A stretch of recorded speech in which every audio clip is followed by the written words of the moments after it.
Ludovia 2025, Spa, un succès incroyable, plus de 1000 inscrits.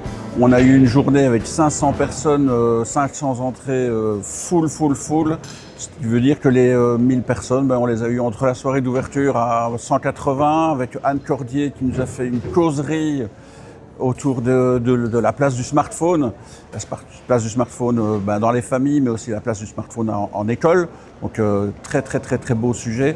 Suivi d'un Ludovia Express, notre concours scientifique, avec que des sujets belges, et ça on est très fiers.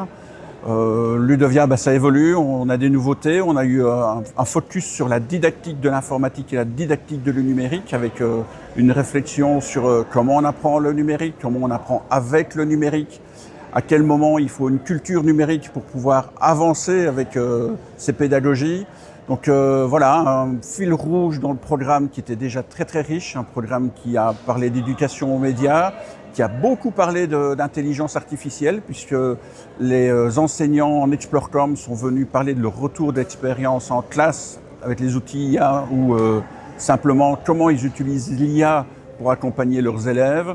Ça nous a donné l'idée de se demander de quoi serait fait l'IA demain. Donc on a inventé un nouveau format, un barcamp vraiment un peu original, on va dire, puisqu'il était initié par 4 Pechakucha pour donner vraiment une dynamique dans l'événement. Et puis ces Pechakucha ont été des supports pour ensuite des tables de discussion, échanger sur les besoins, sur l'avenir, comment on voit l'intégration de l'IA dans des outils, ou en tout cas dans l'école et dans les pédagogies.